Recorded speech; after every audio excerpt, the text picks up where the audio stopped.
Hey guys! It's your girlie and welcome to my YouTube channel. So for today's vlog is gagawin ko yung 200 peso makeup. So full face siya. So lahat ng gagamitin ko makeup is under 200 pesos only. So before we get started, so don't forget to subscribe on my YouTube channel and please keep on watching.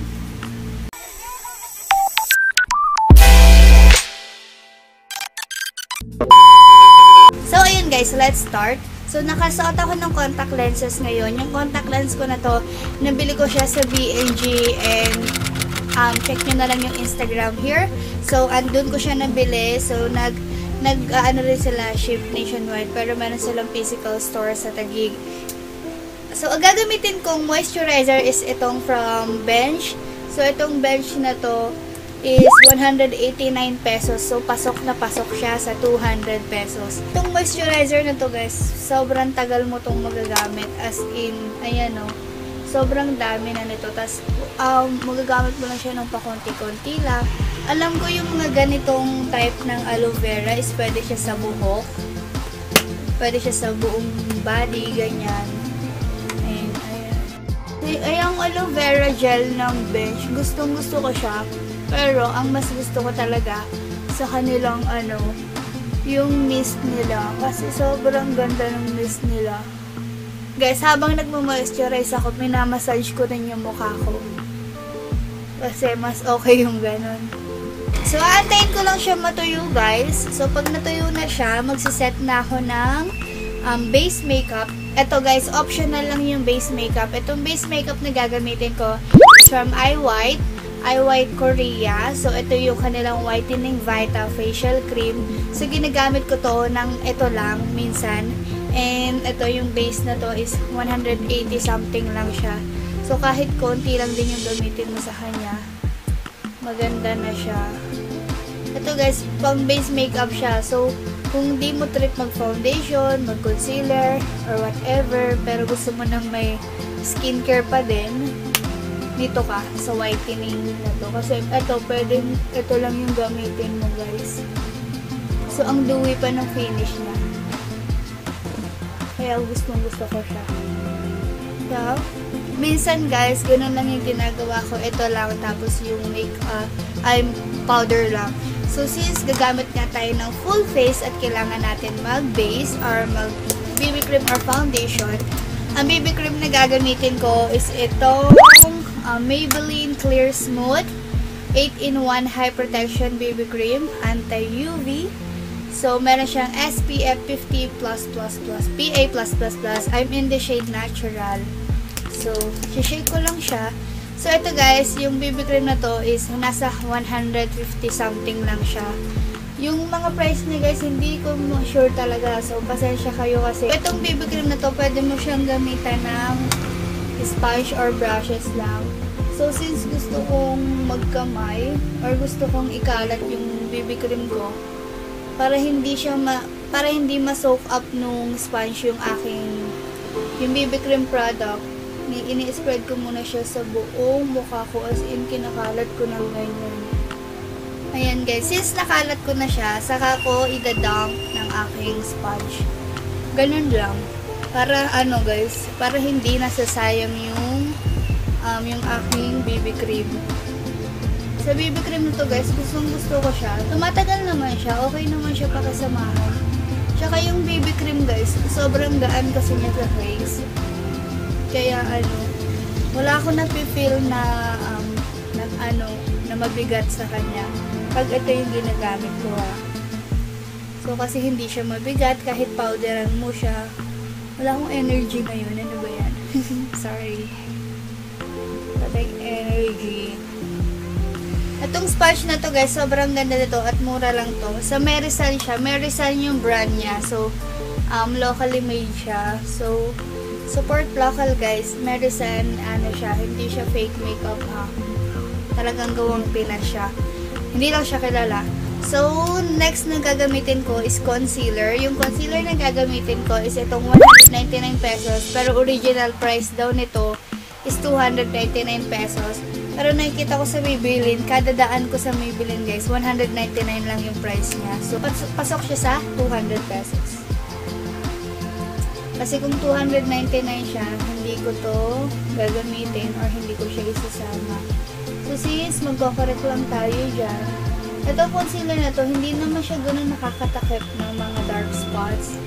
Nakakatulong naman siya ng pakon kahit konti lang, guys. Kasi itong concealer na to is medium, ano lang siya. Medium lang yung kanyang coverage. Tapos guys, itong concealer ko na to is inaantay ko siya mag-set ng pagkatas ko magkilay. So, ang gagamitin kong pangkilay is itong Everbelena eyebrow kit. So, itong Everbelena eyebrow kit na to is 200 something lang. 200 pesos lang to. Kung hindi ako nagkakamali. Or 210. Hanggang dun lang siya, guys. Hindi to lalagpas ng 250 or something. So, ang gulo ng kilay ko. Ang hirap kilayan nito. So, maglalagay lang ako ng wax. As much as possible, gagawin kong maayos yung kilay ko. Kahit sabog-sabog na siya. Yung wax na to, guys, sobrang laking tulong niya. Favorite ko yung wax niya. As you can see, na-hit ko na yung pan niya. As in, konti na lang talaga. Mauubos na siya. Hindi ko alam kung saan ako nag-stop, guys. Nag-stop na naman yung video. So, hindi ko alam kung saan ako natapos. Pero, ayun, nakapagkilay na ako, guys. Ang ginamit kong pangkilay is itong Everbelena Advanced na Eyebrow Kit. So, ayun, guys, habang ginagawa ko yung kilay ko is parang nag-bake ako, pero concealer naman. Concealer, guys. Yung concealer ko is binababad ko siya pagkatapos ko siya magkilay, tapos saka ko siya i-blend. At, ayan, na-blend ko na siya. So, next na gagawin ko is mascara na. Kasi, guys, wala akong eyeshadow na under 200 pesos. So, ang gagamitin ko na lang is magmamaskara na lang ako para maano naman yung aking, ayan. So, itong lash, itong mascara na to is nasa 125. Kung hindi ako nagkakamali, guys, ha. So, hindi talaga ako maano sa prices. Pasensya talaga, sorry. So, itong Lash Define na, guys, itong pinaka-favorite kong mascara from Everbelena. So, paubos na rin siya. So, nilagyan ko na lang siya ng solution ng aking contact lens. Tapos, itong mascara na to, guys, ginagawa ko rin siya as my liquid eyeliner. So, ang galing lang. Sa mascara nyo, guys, pwede nyo gawin yun kapag wala kayong liquid eyeliner. Medyo wala na rin akong pilik mata, no? Dahil po yun sa eyelash extension. So, nakalimutan ko mag-powder. Ang gagamitin kong powder, guys, sa powder, guys, marami kayong choices. Pwede nyo gamitin si Fashion 21. Pwede nyo gamitin si Nichido. Nasa 195 lang sila. Meron ako doon. Pero ang gagamitin kong powder is itong 35 pesos ng Bench. Kasi, guys, okay na okay itong powder na to. Kapag pang everyday talaga. Pero ito talaga yung pinakamahirap ngayon. Sa ngayon, hanapin na powder. Hindi ko alam kay Bench. Pero bakit ang konti lagi nila mag-release pagdating sa kanilang yellow powder. Lang ako dito sa aking face. Ganyan. Tapos gagamitin ko yung sponge ko pang blend. Kasi, guys, yung mga tawag na to, yung mga brushes ko is naligo po sila. Inabot na ng New Year bago ko sila nalaghan. So, dito muna tayo kay sponge. Okay naman si sponge gamitin kahit ano. Itong sponge na to, guys, malaki yung silbi. Kumbaga. So, ayan, guys. I-blend ko lang. Ayan. Sobrang ganda ng powder na to, guys. Siguro naman lahat tayo nakatry na nito kasi holy grail siya ng lahat. Hindi pwedeng wala to sa makeup kit nyo. Kasi one of the best powder ever. Si Bench nga lang, nagkukuripot mag-release na kanilang yellow powder. So, ayan, guys. Since tapos na tayo sa ating base and kilay, gagamit na ako ng aking blush. Blush yung nagagamitin ko, guys. Ito, wala siya sa 200 pesos. Nasa 145 pesos lang tong Vice Cosmetics na to. So, sobrang ganda nito, guys. At Ang kalapit na color nito, pasin ko lang, kasi guys, mahilig rin ako sa blush on ng Careline, yung Fresh Tomato. Parang ganon yung color niya. So, ayun guys, gagawin ko lang. Fresh lang. May review ako nito guys. Watch it. Don't forget to watch. Pagkatapos itong video na to guys, panoorin yung review kung bakit yung favorite ko si Vice Ganda. Ayan, tapos na tayo. So, mag-highlight ako guys. Mag-highlight lang ako sa bandang kilay. So, gagamit lang ako nito. Dito lang sa bandang kilay. Para lang ma-highlight guys. Yung shade niya is shiny. Yung pinili ko. Ganyan na yung color niya. Tapos, dito sa may bandang lips. Nag-highlight lang ako ng konti guys. Sobrang konti lang ginamit ko. So, next na. Last step is sa lip product na guys. Sa lip product guys, marami tayong pagpipilian. So, maraming na-release na lip product nung taong 2018. So, last year.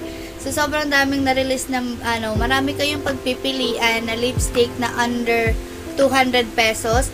So, ang mga choices ko dito is tatlong product. So, meron akong lip tint ng Everbelena. As you can tell, masasabi nyo bang favorite ko siya? So, ayan guys, malapit ko na siya maubos. Tapos, itong Vice Cosmetic, meron ako nito, isa lang yung shade na meron ako. Meron din akong Careline. So, since lagi ko na ginagamit si Careline, itong shade ng Brick B, so, gagamitin ko si Vice Cosmetic in the shade Kiamerut. So, itong si Kiamerut is 195 pesos lang siya.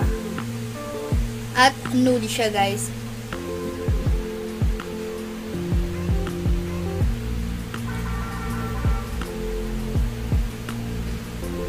So, I'm done. So, ayan lang, guys, yung aking makeup. So, magmamontage lang ako, guys, and I'll be back.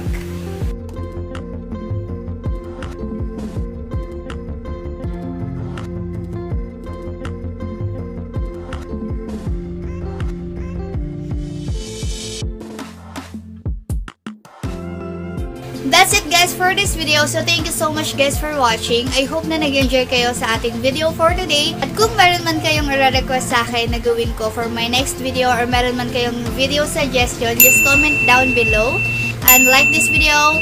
And don't forget to subscribe and click the notification bell down below para ma-notify ka every time I post a new video. So ayun guys, kung gusto nyo ng shoutout, comment nyo lang yung name nyo sa baba and gagawin natin yan for the next video. So, thank you so much and see you on my next one. Bye!